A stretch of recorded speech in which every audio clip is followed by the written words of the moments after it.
क्या दिल्ली में अब प्रॉपर्टी खरीदना और मुश्किल होने वाला है? क्या किराएदारों की जेब और ज़्यादा ढीली होगी? क्योंकि दिल्ली सरकार 2015 के बाद पहली बार सर्कल रेट रिवाइज करने जा रही है। लेकिन सवाल ये है कि सर्कल रेट बढ़ेगा कितना और इससे आपकी जेब पर क्या असर पड़ेगा? पूरा सच जानते हैं मेरे साथ। नमस्ते, मैं हूं असीम और आप देख रहे हैं एनडीटीवी इंडिया। राजधानी दिल्ली में जल्द ही प्रॉपर्टी के दाम बढ़ सकते हैं। किराएदारों पर भी इसका असर पड़ेगा क्योंकि दिल्ली सरकार सर्कल रेट को रिवाइज करने की प्रक्रिया शुरू करने की तैयारी में है।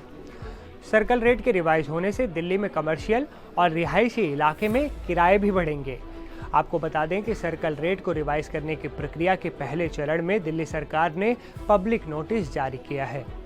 सरकार सर्कल रेट को बढ़ाने को लेकर सभी पक्षों की इस पर राय मांग रही है। मिले सुझाव के हिसाब से ही सर्कल रेट को रिवाइज करने का फैसला लिया जाएगा।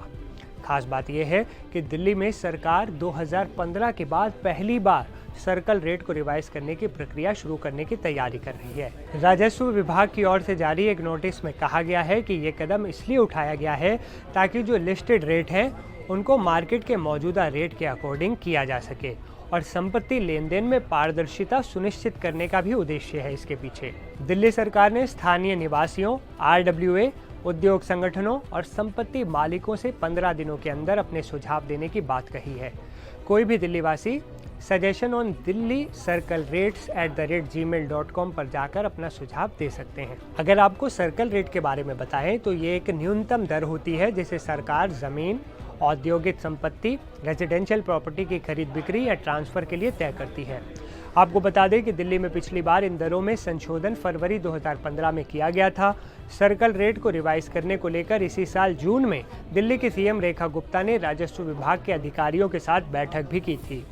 इस बैठक के बाद ही ये तय किया गया था कि दिल्ली में सर्कल रेट को रिवाइज करने के लिए सुझाव मांगे जाएंगे, जिनके आधार पर ही इसमें बदलाव भी किया जाएगा।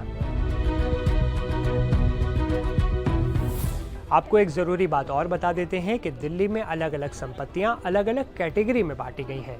दिल्ली में पॉश कॉलोनियों में जो संपत्ति हैं उनकी कैटेगरी A है, उन्हें A कैटेगरी में रखा गया है। ये प्रॉपर्टी सबसे महंगी होती है। इसके बाद जैसे जैसे इलाकों के हिसाब से प्रॉपर्टी के दाम कम होते जाते हैं वैसे वैसे उनकी कैटेगरी भी चेंज होती जाती है।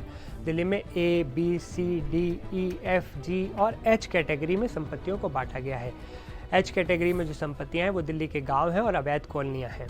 इस कैटेगरी में प्रॉपर्टी का रेट कितना बढ़ेगा ये भी तय होना है। सरकार फिलहाल सुझाव मिलने के बाद ही नए रेट्स को लेकर किसी तरह का फैसला लेगी। अब आप बताइए कि फेस्टिव सीजन में ये खबर आपके लिए गुड न्यूज़ है या फिर आपको ये खबर सुनकर थोड़ी सी मायूसी हुई है? अपनी राय कमेंट में ज़रूर बताइएगा और वीडियो पसंद आया हो तो इसे लाइक कीजिए और इसे दिल्ली वालों के साथ शेयर करना मत भूलिएगा। इस वीडियो में फिलहाल इतना ही, लेकिन लेटेस्ट अपडेट्स के लिए आप बने रहिए एनडीटीवी इंडिया के साथ।